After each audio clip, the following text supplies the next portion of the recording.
good morning, everybody. As Jane has said, I'm probably, because I've got quite a lot to sort of get through, we'll save the questions until the end. So I hope that's okay. Normally we'd have more of an interactive event, but there's quite a few different things to get through. So I'll whip through that, and then we can have as many questions as you wish after. Right at the end, there will be also opportunities if you want to make any comments about things you've seen, or more general questions rather than about the talk. Obviously about moths, I don't know anything about anything else really.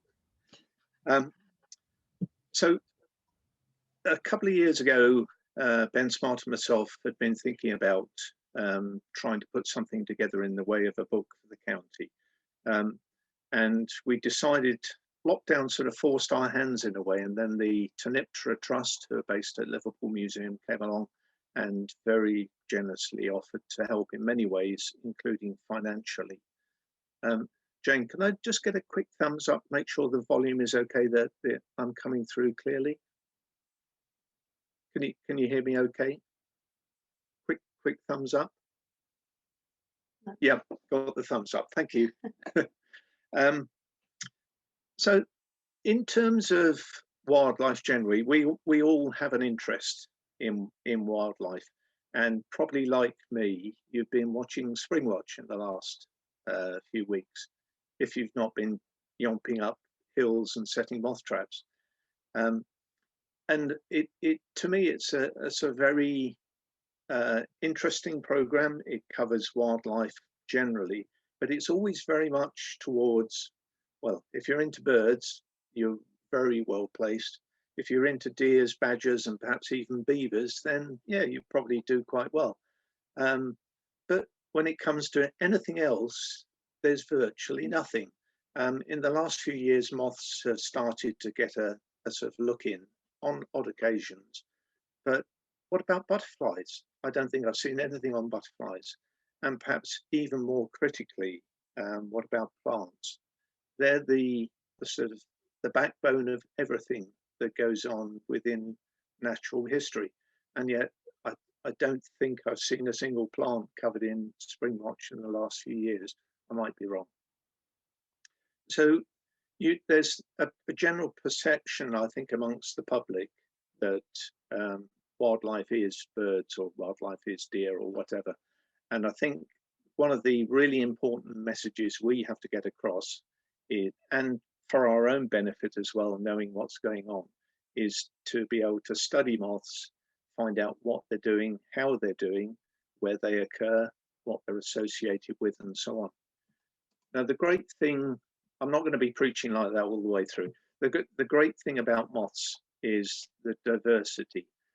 I think if you ask anybody what a moth was, or what their idea of what a moth was, it's either a large yellow underwing buzzing around your bedroom light and being a thorough pain or frightening people out of their lives, or it's a little brown thing that eats your clothes, and that's about it. So the great thing is that we mothers know different.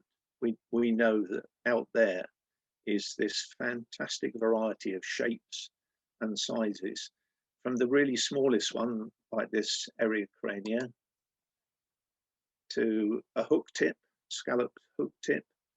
See the shape of these things, they're just marvellous. The way they sort of curl up like the leaves that they're sitting on. We have ones even that look like wasps, and you wouldn't want to go anywhere near them, but that's a clearwing moth. And if you've got currant bushes, it may be lurking in your garden. So there are all these beautiful moths, and not to forget the garden tiger, which you can actually go out and see. But why should we worry about where they are, how they're doing, and whether we've got them in the county or not? Because like so many insects, they're fantastic indicators of what's happening.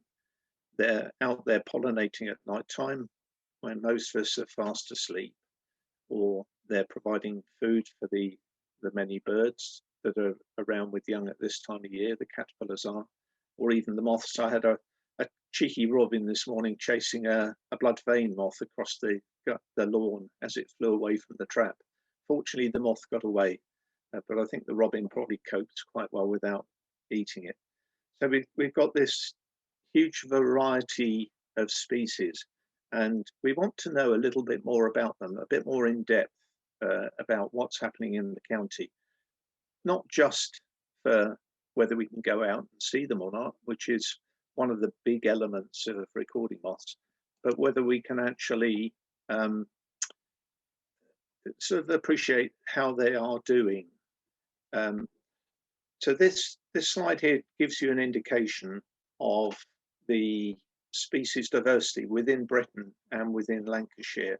So you start with the British Isles, and we've got 2,558 resident or migrant species, which is quite a good list of species. If you're into listing species, you could spend certainly half your lifetime doing moths and then the rest of it doing birds. I don't know. It's there's plenty to see and there's plenty to look for. The macro moths just over 1,000, and look at those micros, over 1,500 of the tiny ones. So probably all of us, when we go into our traps, the first thing you look at are the hawk moths. But for every one hawk moth, there are going to be at least 2 micros in the UK. And so it's definitely a case of keeping an eye out for everything, from the biggest to the smallest. In Lancashire, we've been recording for a long time. Now, I'm going to show a book on my screen, which probably won't show up at all well. But hopefully you can see that I'm holding up a book, even if it doesn't matter what it is, trying to.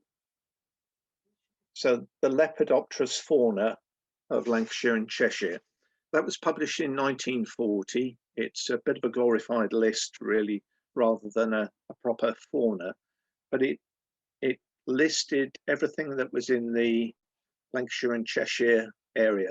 Lancashire in those days included parts of South Cumbria as well. So there are a lot of records from the southern edges of Cumbria in that book. But that's one of the cornerstones, and its predecessor, which was in 1887, which is the Ellis list, was a similar book which recorded moths. So to do a moth book in Lancashire, you're not only looking at what people are catching in their traps today, but you're actually looking at what people have been recording in the county for nigh on 150 years. In fact, some of the material I've looked at recently goes back to the 1840s, which is quite incredible. A thing that really struck me about that 1840 list was how common and widespread some of the ones that we never see now, or rarely see now, or are extinct in Britain as a whole. So there's been huge changes, and what we're going to be trying to do is document all that. So within Lancashire, we've got about 590 macro moths, over 900 micros. I don't think we'll make it to the 1,000 by the end of the book project, but that would be a nice target, wouldn't it? So a bit of an idea of what's changed over the last 150 years. So these are moths which are now considered likely to be extinct. I would say the majority of them are. I don't think there's any doubt about it.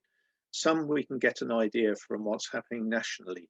And the pale shining brown at the top, the last record in Lancashire, 1857, last record in the British Isles, I think was maybe less than 10 years ago.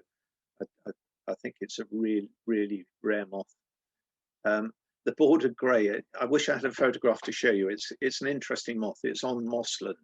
But 1886, there was a record of maybe 30, 40, 50 seen on a moss near Pilling, just inland from Blackpool.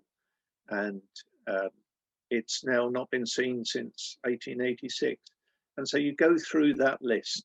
And what I'll do now is just move on to some photos to give you an idea of one or two of the individual species we seem to have lost. Narrow-bordered beehawk moth.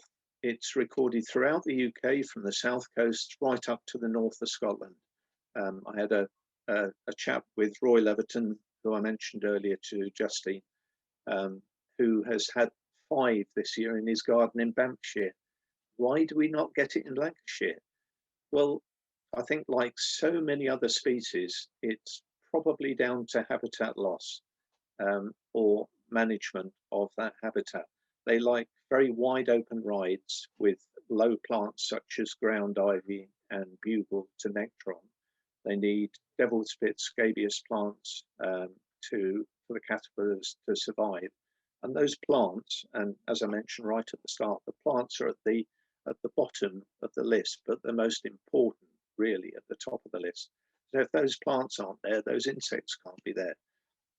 We get tantalizing records occasionally of this moth from gate barrows in the wide rides where both the food plant and the nectar source occur.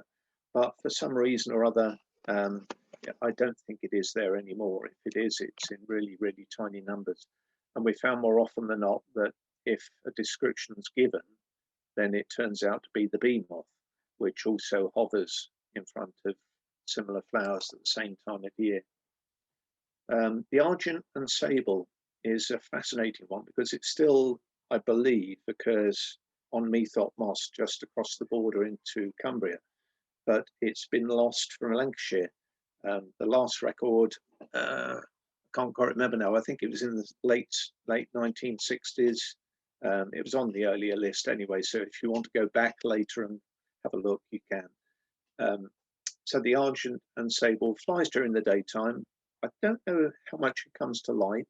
It occurs throughout the UK, but in very, very small numbers. But we seem to have lost it. I've spent many a late May, early June day on the mosses at Winmarleigh Moss in particular, and friends have been on the mosses down in the south of the county at Carrington, Chat Moss, that sort of area. Excuse me. Looking for this thing flying around, but no sign. Carolyn and I went on the holiday to Scotland amongst bog myrtle, which it feeds on up in Scotland. And there it was flying around during the day in good numbers. So there are things going on that are causing these moths to go. And it's not only the loss of habitat. And I'll come back to that a bit more later on. So as well as ones we think we've lost, there are species which we're losing, which are declining. And again, it's quite an extensive list. It could be argued some of these might be doing a bit better, but interestingly, the emperor moth was showing a steady decline over quite some time. But then, of course, now we're using pheromone lures and turning up the moth quite regularly. So was it under-recorded in the past, or was it overlooked? Or is it just a case of the recording methods have changed and giving us an idea that it's doing better than it actually is? Top right is garden dart. I think that's probably our next candidate for extinction in the county, but it's a difficult moth to identify, and I think so. If you think you get a garden dart, do please initially keep the moth. We're not suggesting it needs to be dissected or anything. Just keep the moth. Make sure you get a really good photo, and we might, if you send the details in, the county recorder might say, well, could you get a shot from a different angle, or give us information on size, or all these little bits of extra information that help you to identify it, to make sure that we're not overlooking it, but I suspect not. So again, as I did before, I'll go on to a few slides just to give you an idea. I must at this stage say thank you ever so much to those people who have provided slides over the many years. Graham Jones was a former county recorder, and I think of all the photographs that have been passed on to me for this slideshow, this is my absolute favourite. It really captures the essence of this chunky big moth, which at a distance looks pretty boring, but it's so detailed. It's a complex one because it lives in the larvae feed in tree trunks of poplars and willows for some years, and it seems to have been declining. Um, I've got some data on this. Since 2000, the goat moth has only been found at one site away from the Sefton Coast stronghold. So it can still be seen regularly. I don't think necessarily in big numbers, but at light traps down in the Formby, Ainsdale area, it turns up a lot. But elsewhere, one record since 2000. And this used to be a common moth back in the 1800s. It was reported as widespread and pretty common everywhere. There may be a slight difference in the way we record as well. Obviously, we record now a lot more with light trapping, whereas the old boys and I'm not being sexist, it wasn't almost exclusively males in the Victorian era. They would spend a lot of time wandering around looking for larvae, looking for larval feeding signs. They would put sugar out and that sort of thing. So I don't think the goat moth feeds at sugar, but there are many reasons why it may appear to be less common than it is now, than it was then. If you don't set a light trap close to where these moths are, you're not going to record them. So maybe it is elsewhere, and maybe over the next year or two, somebody will find it for us. Just going briefly back to the garden carpet, the garden dart. 268 records on the database, but only 3 since 2004. The last one was in 2018. So it really is diving rapidly. So there's the emperor moth. What a cracking moth. If you're going to find anything in your light trap or watch a male buzzing over moorland, it's probably one of the most attractive moths to see. If you can get anywhere near it, they're very, very rapid flyers. This is a moth, the bee moth, that is probably affected most by what we've done in our gardens and allotments. The use of pesticides, the grubbing out of currant bushes and that sort of thing, and just the general trend not to have currants in your garden has affected this moth. And it really has gone down the pan considerably. I think it's still occasionally recorded up in the Silverdale area, and that's about it. But that's occurred nationally across the whole of the British Isles. This moth has declined. So a lot of what is happening in Lancashire is also happening elsewhere, or vice versa. This is a moth, I think, that perhaps things are changing a little bit. I just have a perception that it declined considerably. I hadn't seen it in my garden here for ages, but just in recent years, I've just had the odd one or two. So is it coming back? And I think that's the whole point of this book, is that we all have this idea of what is happening with the moth populations, but it's based very much upon our own personal experience, chats on Facebook or whatever it is. There are this general perception, yes, something's doing well, or 2021 is an awful moth year. But when we can put that in a complete perspective about what's been happening across the whole of the county and over a long period of time, then obviously we get a much better idea. So I'd like to think the magpie moth is going to come back, but I'm not convinced. So moving down, or moving up really, because we've got to be positive about anything that's going on. What species have we currently got in the county which we should be really looking after? And that's probably, for me, one of the most important elements of any book. Once you publish something, it can be referred to by environmental consultants, by local authorities, by county councils, anybody who needs to know about how significant an area is. If you've got that printed and it's been accepted authoritatively, then you can then start to protect things perhaps a little bit better. So we've got a list here of several. Anacampsis temporella right at the top. I haven't got a slide of that for today, but that's a really interesting moth because we thought it was pretty well extinct. The last record we had was 8 years ago at St Anne's. The Tanyptera project, who are doing so much with the book work with us, have funded a study in the county. And unfortunately, Ben Smart can't be with us today because he's picking up his daughter. But in terms of the work Ben has done over the last few weeks, we now know that it is still here, and we'll do something a bit more about that, perhaps on another Bottomless conservation Zoom meeting later on in the year, because I don't want to steal Ben's thunder on that. So in terms of what we've got, let's just pick one or two. Cistus forester, one site, very, very small site up on Wharton Crag. It's totally dependent upon the RSPB cutting down scrub growth, because if they hadn't done what they've done, I think we would have lost this moth. Feeds on rock rows on the limestone in sort of semi-sheltered areas. Is it going to expand in different parts of Wharton Crag? I don't know. I think if it was going to, it would have done by now, because there are some nice patches of rock rows scattered across the site, but the moth just determinedly seems to stick in one area.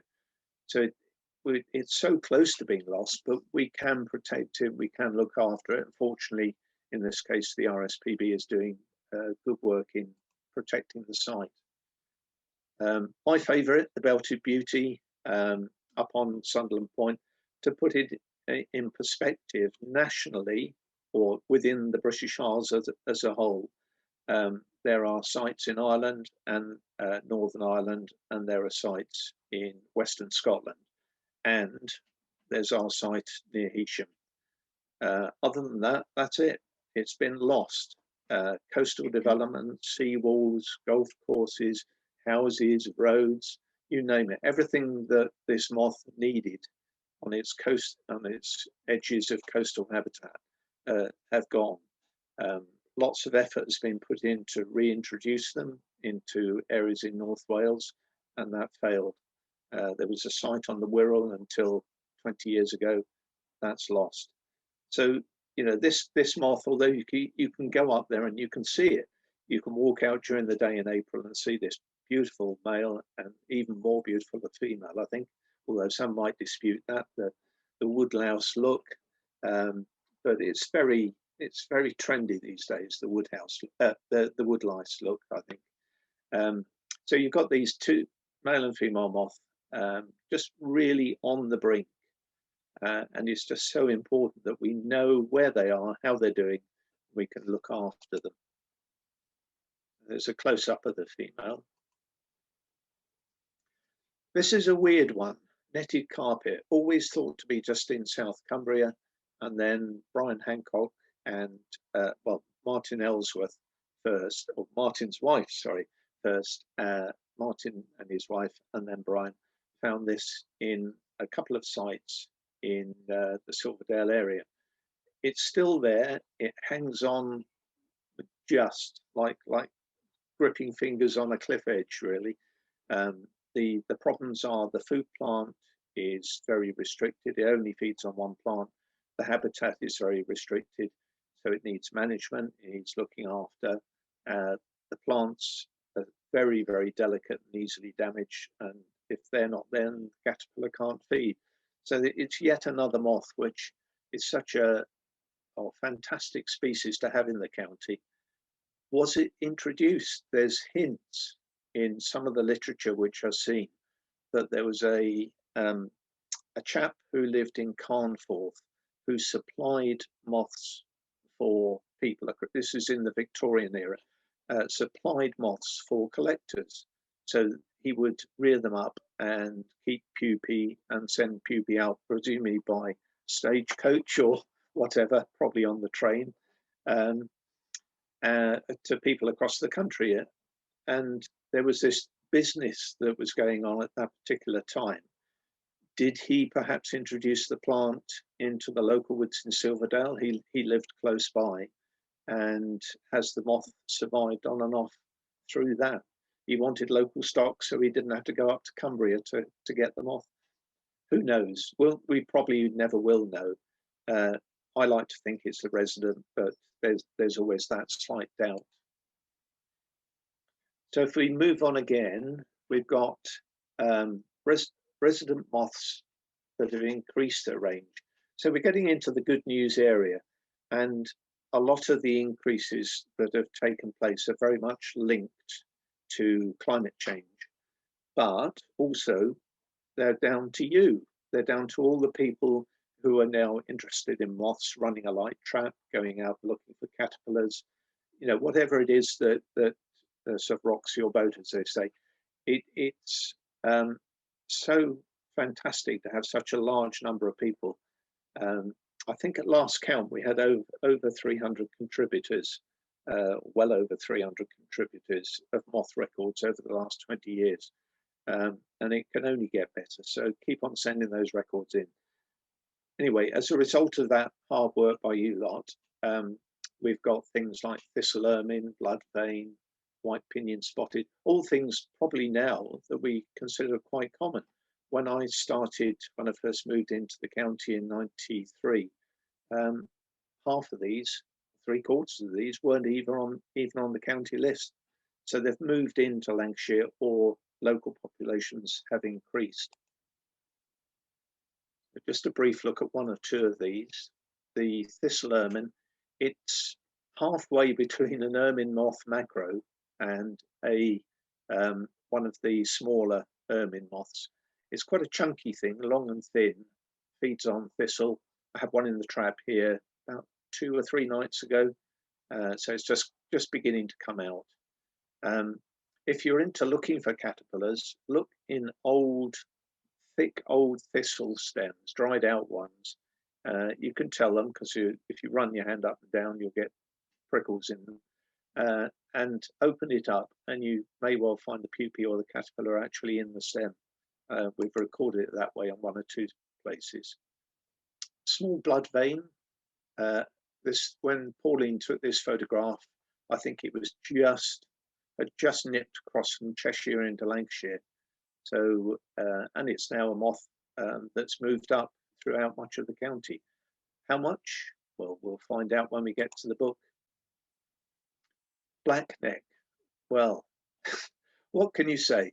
One of the things I enjoy about having the social system within the moth community is that you hear about things which move into the county, usually from south to north. And the blackneck was one. It was established in the Mersey Valley, common and widespread. And then there were indications, people in Southport, people in Wigan, people in Bolton were beginning to pick up the blackneck. And we thought, oh, it's on the move. So I waited and waited, and I planted the tufted vetch in the garden in a wild patch to try and attract one down if it wasn't attracted to the light. Next thing I know is somebody up in Morecambe had picked it up. I don't think it was you, Justine, I think, but somebody had picked it up, and then it was in Silverdale. I thought, that's just typical. Here I am in Preston, right in the middle, waiting for these moths to arrive. And that happens a lot. I don't know what it is about the Fylde, Preston area and south of Preston, but quite often moths will come into the county and they'll jump. I have had it in the garden, but only 2 or 3 times, so it's moved through and become quite widespread. Now, I did a talk back in 2012 and put this slide together at that particular time, so forgive me for those who may have seen that then. But this here gave you an idea of when we started with the Lancashire Moth Group, the huge number of new species that were being picked up, particularly the micros. The micros started because there hadn't been a lot of recording going on. So a lot of the species new there, the 56 new ones, were ones which were probably already in the county. But with the macros, a lot more people have been watching them. So you can see it wasn't till 2004-5, and then on from then, the new macros turned up a lot more regularly. And the point is really, I suppose, what has happened since then. And although we all keep a little watch on what's going on, and the county moth recorders, Richard Walker with the macro moths and Justine with the macros in 59 and 60, and then John Girdley and myself with the micros, we've all of us have an idea in our heads of how our particular species are doing, but getting all that data together, I think, is going to be so important. It'll give us a much better idea. So just a brief look at one or two of the species that have moved in. Just checking time, 10:08. Okay. The horse chestnut leaf miner, if you haven't seen the moth, and it does come to light, I'm sure you will have seen it on horse chestnut leaves, because it can grow, the populations can grow incredibly large.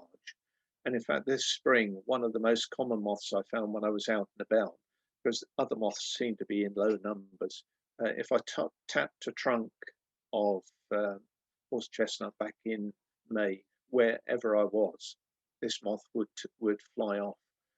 And it won't be too long before we start seeing these dirty smudges on the leaves. Azalea leaf miner, another one that's moved in. Pretty little moth. And if you've got pyracantha in your garden, you will definitely have this moth.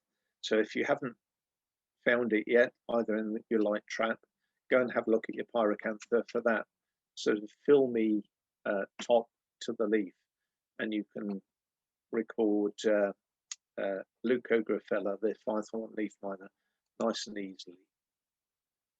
If you've got Cupressus hedges, then this little fellow will be out there. It's out there now. And Blastobasis revelii, a most intriguing moth, which has turned up maybe half a dozen times or so, various places across the county, but not with any regularity. So it's a nice one to look out for. And who wouldn't want a chocolate tip in their trap? That's yet another one that's expanded from the south, missed Preston, and it's now been recorded north in VC60. So I'm hoping I might get it one day, but yeah, who knows. Orange footman, Chris Derbyshire, again, another former county moth recorder, I think he was the first to get it. It has been recorded up as far as gate barrows, but in terms of the distribution, it doesn't seem to be doing what the other footman moths did, which was this huge expansion of range. Black arches, another one. I think Irene up in Cumbria, who's one of our listeners today, I think she's had that in her garden. It's a lovely moth to get. Haven't seen it in Preston, but I'm always hopeful. And small ranunculus, that almost got to the stage of being extinct in Britain. There was a colony, I think, down in Kent, which was the last colony. And then about 15 years ago, maybe slightly longer, John Donnelly and Dave Owen recorded it down in Merseyside area. And since then, it has established quite strong colonies. And there's been one record in Poulton, or at least east of Blackpool anyway. So it's one to look out for. There are moths that just do one-off, and this one did come into my garden in Preston, the striped wainscot. It's the only record I've got. Other people have seen it as well, but it seems to be either present in the county as a very, very localized breeding moth, or it might just be a vagrant. And this one is a photograph for all those mothers who think they're never going to see anything interesting. The very, very first time that the Peter and his wife, they're no relative to me, stuck their trap out up in the northern edges of the county, north of Silverdale, and they got a Saxon. They kindly emailed me and said, "Oh, we think we've got a Saxon. It's a very pretty moth. I've attached a photo." So I'm thinking, well, this is. They've only been running a trap for a week. They'd not done moths before, and I thought, well, what are they going to confuse Saxon with? There's no way it's going to be that species. And there it was. I opened the photograph and fell off my chair. So you may think you only ever get large yellow underwings in your trap, but one day there will be that special day. It may be a convolvulus hawk moth, it may be a Saxon, it may be something else, I don't know. But whatever it is, just that is the pure essence and excitement of moth recording, is not knowing what's going to be in that trap. And similarly, a friend up in the Leighton Moss area who lives out of county, but he comes in and he catches the train to Carnforth, and then walks up to Leighton Moss. And in that process, he walks through a tunnel at Carnforth Station, and he found the Wave Black, which was new to VC60. We just got off a train and he kept his eyes open, and there was this moth on the wall. He similarly also recorded the first ever record for the county of a very rare micro moth. So there are things out there to be found in the most unexpected places. If Ben was here, he would tell you that he was picking his son up in Manchester, waiting for him by a wall. And the next thing he knew was he found a very, very rare moth, first for the county, feeding on mosses on the lichens on the side of the wall. So I'm going to have to speed up a bit now because I'm going to run over otherwise. So some of the other delights that have turned up. This was not too far away from you, Jane. Bill Aspin, Penniscoles, I think, was where it was called. Some of the uncommon residents which have been turning up. This is if you walk up on the mosses. Leopard moth, that would be a nice one to get. Really, really rare now in the county, but it just seems to turn up occasionally. Blotched emerald, all of these nice ones to look out for in your moth trap. And if you're out wandering, the speckled yellow is common around gate barrows, but elsewhere we've got no records or no confirmed records at all. So does it occur elsewhere? There was a really tantalizing reported one from Mere Sands Wood, which unfortunately we've been unable to confirm. It would be so nice if it was there. Do keep an eye out. Green silver lines, another very local species, but it graces people's traps. If Graham Dixon is on today listening, I'm not sure whether he is with us today. He got this in his garden east of Preston the other day. It's quite a widespread species, but what's its status in the county? We really don't know at the moment. So a lot more work has to be done to work these things out. I've put a few targets out. If you get the opportunity and want to go back on Zoom and have a look at these, they'll give you a clue. But if I can maybe just pick out one, I would go for oblique striped. Daytime flyer in sandy coastal areas, May to June, so it's just about coming to the end of its first brood, but also in August. Flies during the day. If you're out in the Sefton coast, look out for it. Oblique striped. It looks a bit like oblique carpet.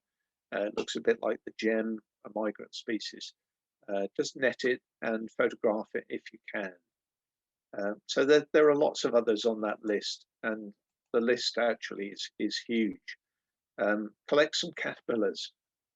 I know a lot of people don't do this, and they're probably worried that they're not going to be able to do it, or they won't find them, or won't rear them. If you've got wild carrot, and again, it's more a coastal species, but if you've got wild carrot around, do look for little spinnings of the leaf. There are lots and lots of species which are on there, and some of them are really rare. Some we've not recorded in the county since 1800s. So spinnings through to mid to late July on wild carrot will really be worthwhile having a good look around. Have there been any changes in the migrants? Well, I suppose with migrants, we always are only going to get what's drifting around at the time. But diamondback moth seems to be a lot more common. Vestal is probably more frequent than it used to. Is that because we're running more light traps in the county, or is it that the weather is more suitable? Hummingbird hawk moth, early records of that were fairly few and far between, but it's annual and usually more than 10 reported. Or maybe you just might be lucky enough to get the Arache. Where on earth did this moth come from? It wasn't in line with any other migration at the time, but it's a genuine moth. It doesn't look like it's been bred. It just turned up in Liverpool. So there are some exciting ones to find. This one, there was one death's head hawk moth that flew down a chimney. You can find them anywhere. They've been seen on bins on the coast. So just keep your eye out for migrants. And if you're really, really lucky, Rod down in Formby came across this. What a cracking moth. Sorry, I sound like Chris Packham now, but you know, it is an absolute stunner. It really is. So there we go, convolvulus hawk moth. We'll finish off with that. Other than say that if I had time, I was going to run through a little bit of identification tips. But the point of this particular session was more to get across the importance of making sure that the records you send in are accurate.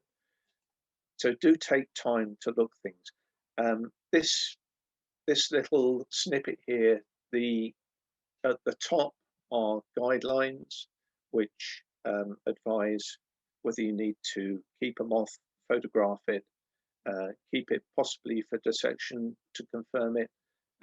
And Justine had mentioned lead bell, so you'll see on this that lead bell is a grade 4. So that's a dissection. It may be possible with some of these moths that require dissection if they're fresh and it's a really, really good photo, that they may be doable. So do always speak to your county moth recorder. If you've got something you think is unusual, just speak to them first. They'll be happy to help you out. And you can then get a better idea of what might be needed. If you don't want to keep the moth, if you don't want the moth killed, we really do understand that. It's just a lot of people don't feel comfortable with that. But in the end, for the record to go into an authoritative document, we do need to ensure it's 100% accurate. So what we do is only ever as good as what you send in to us. You know, we've got a lot of data. I think we've got nearly 1.7 million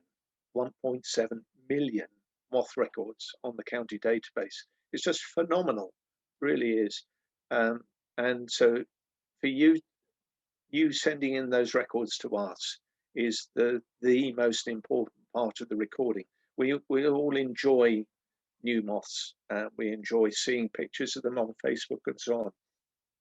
But do please send those records into the county recorder.